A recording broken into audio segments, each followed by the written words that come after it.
Segala puji, hormat, dan sembah kami nyatakan ke hadapan hadirat-Mu Bapa. Karena Bapalah yang menyelenggarakan perjalanan hidup dari Bapak Yos bersama dengan Ibu Mace dan anak-anak terkasih. Kami rindu untuk mendengarkan firman-Mu dalam ibadah bersama ini. Datanglah dan memberkati kami sekalian. Di dalam nama Yesus Kristus yang adalah firman yang hidup itu, Padamu kami berdoa dan menyambut firman-Mu. Amin. Kita akan membaca kebenaran firman Allah yang dapat saya bacakan di dalam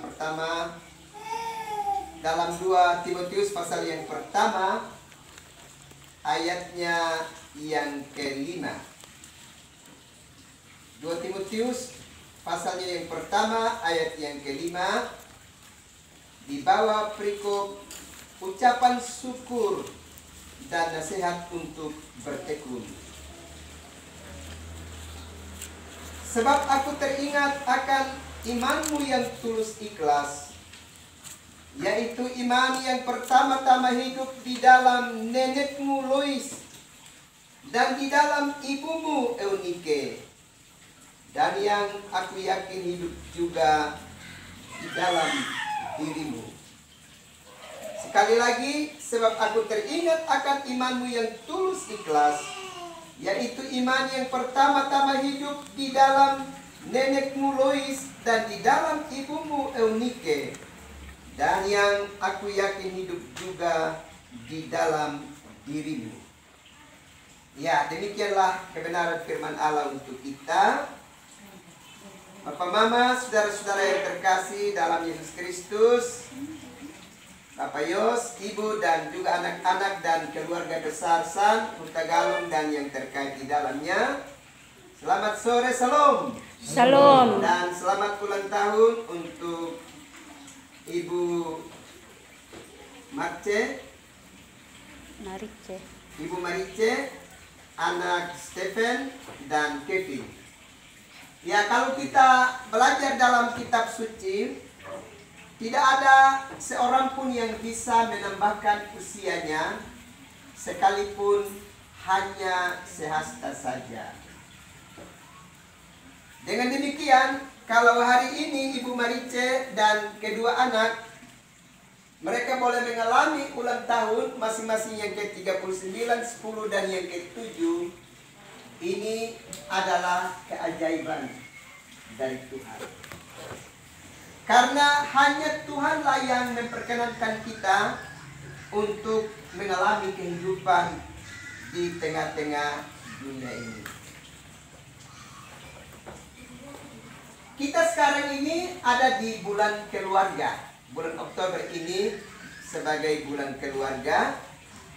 Dan kita berharap bahwa keluarga-keluarga kita adalah keluarga-keluarga yang terus belajar dari kebenaran Allah, supaya cerita tentang Allah yang hidup itu tidak terputus pada satu generasi. Kalau kita belajar di dalam kitab Hakim-Hakim pasalnya yang ke-6, ayat yang ke-11 dan seterusnya, kita akan memperoleh gambaran bahwa di dalam perjalanan hidup umat Israel itu, cerita tentang kebesaran Allah itu pernah terputus pada satu generasi. Dan akibatnya adalah penderitaan yang dialami oleh generasi berikutnya. Kalau kita belajar di dalam Hakim-Hakim pasalnya yang ke-6, ayatnya yang ke-11, maka di sana Gideon bercerita tentang kebesaran Allah yang pernah dialami oleh nenek moyangnya. Tapi kemudian dia mempertanyakan tentang kebesaran Allah itu. Di mana Allah yang dikisahkan oleh nenek moyang kami? Sementara saya dan seisi rumahku dan bangsaku sekarang ini sedang mengalami penderitaan. Ternyata cerita tentang kebesaran Allah itu tidak dilanjutkan oleh ayahnya Yosia. Yosia justru menjadi pengikut Baal dan tidak meneruskan tentang cerita tentang kedaulatan Allah yang begitu besar yang memberkati bangsa Israel. Tapi akibat dari cerita yang terputus itu, penderitaan yang hebat yang dialami oleh Gideon dan orang-orang sesamanya. Ini berbeda dari bagian kitab suci yang kita baca di dalam 2 Timotius pasal yang pertama ayat yang kelima. Ternyata cerita tentang kedaulatan Allah itu sudah dialami oleh nenek Lois, lalu dialami juga oleh ibu Eunike, dan sekarang dialami juga oleh Timotius.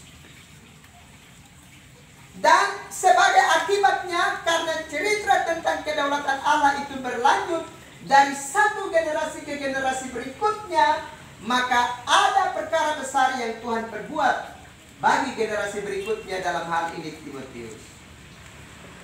Ini menjadi penting untuk kita perhatikan di dalam kehidupan kita.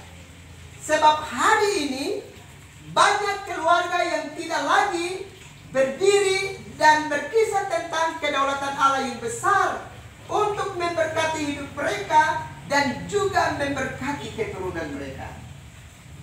Memang kalau kita belajar di dalam Alkitab, ternyata ada banyak hal yang menghalangi setiap orang untuk tidak lagi meneruskan tentang karya yang besar dari Allah itu di dalam hidup mereka, termasuk mengangkat syukur mereka kepada Tuhan. Kalau kita belajar di dalam Injil Lukas pasal yang ke-16 misalnya, di sana ternyata hal-hal yang menghalangi setiap orang untuk datang kepada Tuhan dan bercerita tentang kebesaran Allah itu antara lain pekerjaan-pekerjaan yang dilakoni dan dialami oleh setiap orang, setiap pribadi, setiap keluarga, itu kemudian menjadi sesuatu yang mereka andalkan dan mereka mulai melupakan Tuhan di dalam hidup mereka. Padahal kalau kita belajar di dalam Ulangan pasal 30 ayat yang kelima, di sana dengan jelas Allah sudah berfirman bahwa generasi baru yang lahir kemudian itu akan mengalami hari-hari hidup mereka yang jauh melebihi nenek moyang mereka. Tetapi di dalam Ulangan pasal yang ke-6 ayat 10-12 menegaskan, berhati-hatilah supaya kamu jangan melupakan Tuhan Allah. Jadi ada kemajuan, kehebatan dalam hidup yang dijanjikan oleh Allah, tapi sekaligus peringatan bagi setiap kita yang mengalami berbagai kemajuan dalam hidup.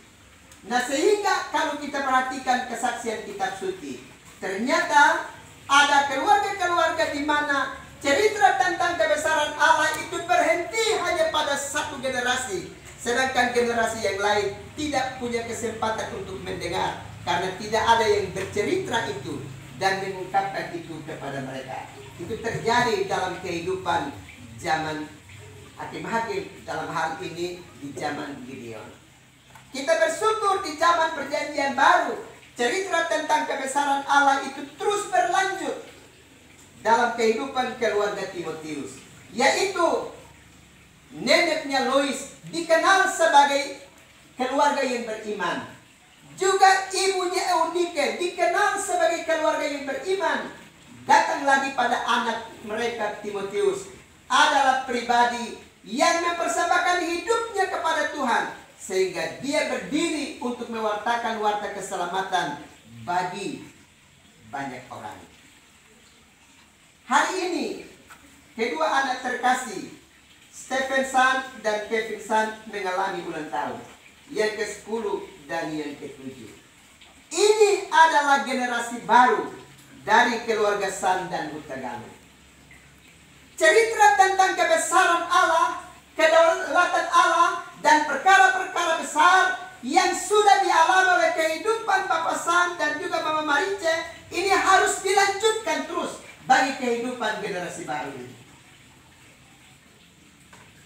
Sebab telah terjadi dalam sejarah perjalanan umat Allah bahwa ketika kebenaran Allah dan juga kebesaran Allah itu terputus pada satu generasi, maka generasi berikutnya akan mengalami berbagai penderitaan di dalam kehidupan mereka. Itulah sebabnya anak-anak yang sekarang menjadi generasi masa kini dan masa depan ini, mereka harus dicerahkan dengan kebenaran firman Allah. Kalau kita belajar di dalam Ulangan pasalnya yang ke-6, ayatnya yang ke-4 sampai dengan ayat yang ke-9, di sana dengan jelas ditegaskan Allah mengingatkan kepada orang-orang tua di Israel supaya mereka harus berdiri atas nama Tuhan dan memperdengarkan kebenaran firman Allah itu kepada generasi baru mereka. Kita bisa perhatikan itu di dalam Ulangan pasalnya yang ke-6. Kita akan perhatikan mulai dari ayatnya yang ke-6. Beginilah bunyi firman Allah. Apa yang kuperintahkan kepadamu pada hari ini, haruslah engkau perhatikan.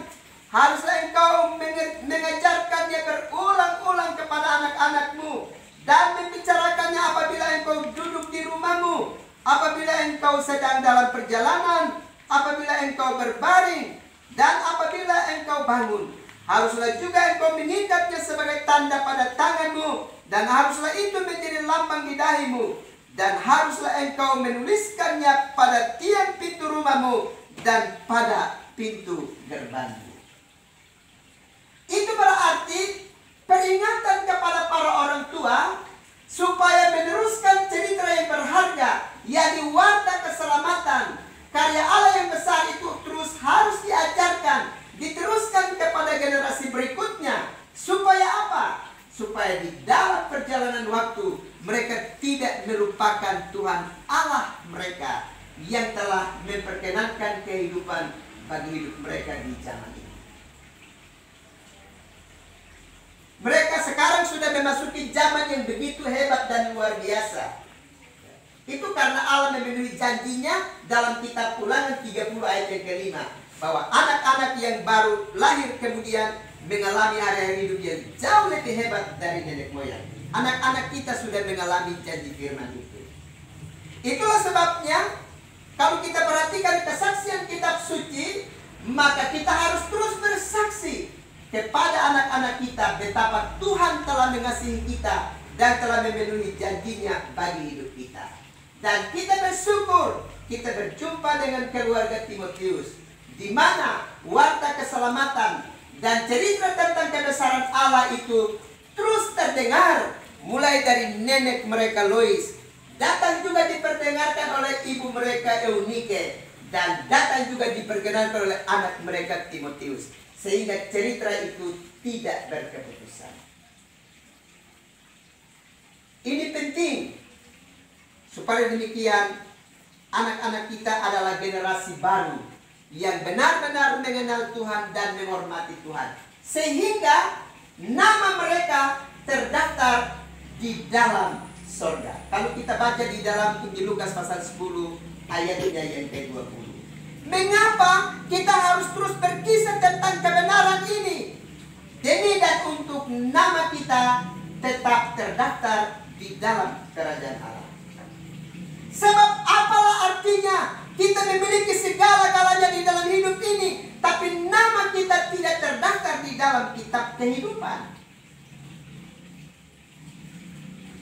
Itulah sebabnya kita bersyukur hari ini di bulan keluarga ini, dan berkenaan dengan ulang tahun yang dialami oleh Ibu Marice dan kedua anak terkasih Stephen San dan juga Kevin San.